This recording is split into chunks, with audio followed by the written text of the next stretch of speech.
Les étudiants, s'ils sont en difficulté financière, c'est parce qu'ils ne gèrent pas bien leur budget. Ils peuvent prendre un job étudiant au lieu de le gaspiller en sortie. Pas du tout d'accord. Bienvenue dans cette série de podcasts du Centre d'action laïque, Solde insuffisant, le choix de qui ? Aujourd'hui, 2 millions de Belges courent un risque de pauvreté ou d'exclusion sociale. Une paupérisation grandissante de la société qui rime avec une augmentation des inégalités économiques et une diminution d'accès aux ressources de base. Mais lorsque le solde est insuffisant, c'est le choix de qui ? Tomber dans la précarité relève-t-il de la responsabilité de la personne elle-même ou est-ce la responsabilité des pouvoirs publics ? Au fil des 14 épisodes de ce podcast laïque, 7 thématiques seront analysées au travers du prisme de la précarité. Dans cet épisode, nous partons à Charleroi où nous en apprendrons plus sur la précarité étudiante. Une forme de précarité qui va bien au-delà des difficultés financières et qui touche un étudiant sur 3 en Belgique francophone, y compris sur le plan social. Et Léa, jeune avocate stagiaire, revient sur son expérience personnelle de ses études à son début de carrière.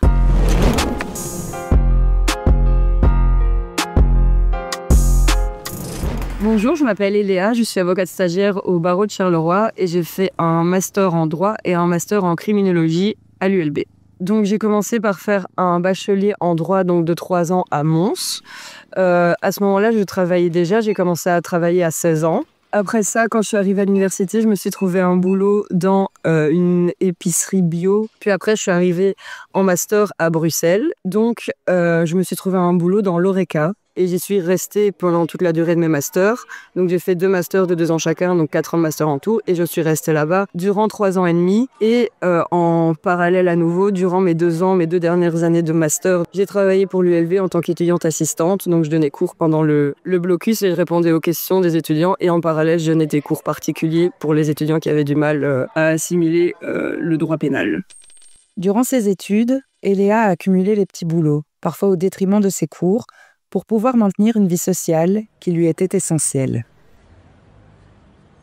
Si j'ai décidé de travailler autant, malgré le fait que je faisais des études, j'ai presque envie de dire à temps plein sur le côté parce que c'était pas des études faciles, c'est parce que voilà, mes parents subvenaient évidemment à mes besoins et me donnaient le minimum vital, bien entendu. Mais voilà, rapidement, j'ai voulu prendre un petit peu d'indépendance. J'ai voulu pouvoir m'acheter des vêtements, du maquillage, partir en vacances, faire quelques petits restaurants, enfin sortir avec mes amis, bref, vivre la vie d'une étudiante qui cote à la capitale. Et donc, j'ai pris le pas très tôt, je vous dis à 16 ans, de travailler. Et il y a une conscience quand même professionnelle. Je voulais faire mon boulot, je voulais le faire bien, je voulais être quelqu'un de confiance. Et donc j'étais rapidement l'étudiante qui était présente quand on avait besoin d'elle, qui ne comptait pas spécialement ses heures. Voilà, après c'est évidemment une question de personnalité. Je sais que j'avais pas du mal à suivre mes études malgré le fait que je n'allais pas en cours.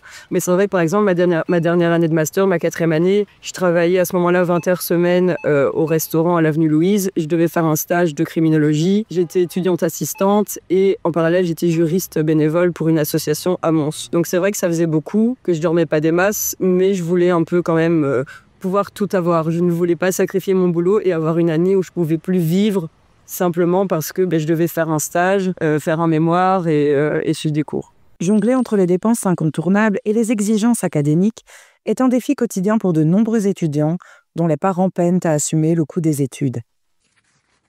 Je pense que c'est le quotidien de pas mal d'étudiants de devoir faire ça. Tout le monde n'a pas la chance d'avoir des parents qui ont les moyens de subvenir à nos besoins, en tout cas aux besoins qu'on estime nécessaires. Le fait de pouvoir sortir, etc. Évidemment, ça dépend encore des personnalités, mais pour moi, c'était quelque chose de nécessaire que de pouvoir vivre un minimum. Et j'avais des amis qui étaient dans des cas beaucoup plus dramatiques que moi, parce qu'eux n'avaient pas d'aide du tout de leurs parents, simplement parce que leurs parents n'avaient pas les moyens. Et eux vivaient avec cette épée de Damoclès de si je perds mon boulot, je ne sais plus payer mes factures. Heureusement, c'est quelque chose que je n'ai pas vécu, parce que je vivais pour me payer, je vais dire, le surplus, le côté un peu accessoire de la vie, certes nécessaire, mais j'avais beaucoup d'amis qui littéralement dépendaient de leur boulot étudiant et qui du coup mettaient en péril leurs examens et leurs études pour pouvoir tout simplement payer leurs factures et manger. Si Léa ne se dit pas pauvre, elle reconnaît toutefois se trouver en situation de précarité, une différence notable. Au regard de tout ça, je pense qu'il faut quand même faire la différence entre pauvreté et précarité. Les personnes que j'ai côtoyées dans mes jobs étudiants et même moi, on n'a jamais été en situation de pauvreté parce qu'on n'était pas issus de familles pauvres. Et voilà, nos parents, encore une fois, avaient de quoi subvenir à nos besoins. Mais par contre, on était en situation précaire parce que si on perdait notre job étudiant, on n'avait plus que le strict minimum, ce qui est déjà pas mal, bien évidemment. Et c'est quand même un luxe d'avoir de quoi manger et de quoi se loger. Mais si on perdait notre job étudiant, ben voilà, on perdait notre vie sociale, on perdait le fait de pouvoir simplement mettre de l'essence dans notre voiture, etc. Et en fait, on perdait ce qui fait aussi l'essence de la vie estudiantine. Et pour nous, c'était assez compliqué, ouais. Et Léa a décidé d'entreprendre le barreau, un rêve pour beaucoup de jeunes diplômés, mais qui n'est pas réalisable par toutes et tous. Alors aujourd'hui que mes études sont terminées, je suis du coup avocate stagiaire au barreau de Charleroi. Et c'est évidemment, voilà, c'est le job de mes rêves et j'en suis ravie, mais il n'empêche que je reste en situation de précarité malgré que je sois sortie de l'UNIF avec 2 masters à 24 ans. Tout simplement parce que en étant avocat stagiaire, on est soumis à des barèmes qui sont légaux. Voilà, on sait quel seuil d'argent, quel salaire minimal on va gagner chaque année de notre stage qui dure 3 ans. Ici, je suis en 2e année et malgré ça, je reste sous le seuil de pauvreté. Et encore une fois, si je n'avais pas mes parents pour payer mon loyer, je ne pourrais pas être avocate stagiaire. Et c'est pareil, on a régulièrement cette discussion avec mes amis qui sont en 2e année aussi. Si on n'a pas nos parents derrière pour nous rallonger un petit peu, on ne saurait pas vivre. Pour ces raisons, une personne qui voudrait faire le barreau n'est pas sûre de pouvoir le faire, tout simplement parce si elle n'a pas les parents derrière qui peut l'aider, ou alors une bourse, une aide quelconque, un prêt, j'en sais rien, mais si elle n'a pas une aide financière, elle ne pourrait pas faire le barreau. Et j'ai eu des échos, j'ai connu des personnes dont le rêve était d'être avocat, mais qui n'ont pas pu faire le barreau, tout simplement parce qu'ils n'en avaient pas les moyens. Et c'est évidemment dramatique. Les difficultés qu'elle a rencontrées étudiante restent tout de même présentes maintenant qu'elle est jeune diplômée. Dans mon quotidien aujourd'hui, j'ai l'impression que je dois quand même faire des sacrifices, oui, parce que comme je gagne pas beaucoup, tout est sujet à, je dois compter, je dois bien organiser mes semaines, je dois m'assurer de pas déconner en sortie, je dois m'assurer de pas trop acheter de viande, je dois surveiller mon essence, parce que comme je suis avocate, je fais aussi un peu le tour de la Belgique, ça rentre évidemment aussi en compte, et je calcule au jour le jour comment va s'organiser mon salaire, ça c'est clair. Il y a toute une partie qui n'est pas moi, il y a plus la moitié qui n'est pas moi. Après avoir payé les factures, les cotisations sociales, les impôts, etc., quand tu as 100 € pour vivre par semaine, évidemment, tu calcules bien. Après, je pourrais faire d'autres sacrifices, par exemple, ne pas sortir, ne pas aller au restaurant ce jour-là, pour pouvoir avoir plus d'argent pour manger plus de choses qui me font envie, du saumon, des scampis, j'en sais rien. Mais ça, c'est un choix personnel que je n'ai pas envie de faire. Pour moi, ma vie sociale a toujours été hyper importante et ça ne changera jamais. Et je suis très heureuse comme ça, il n'y a pas de souci. Mais en effet, oui, je fais beaucoup de sacrifices à un moment de ma vie où normalement, je ne devrais plus trop en faire. Une réalité invisibilisée par bon nombre de préjugés. Alors j'ai dû faire face à toute une série de préjugés différents, tant quand j'étais étudiante que maintenant que je suis stagiaire.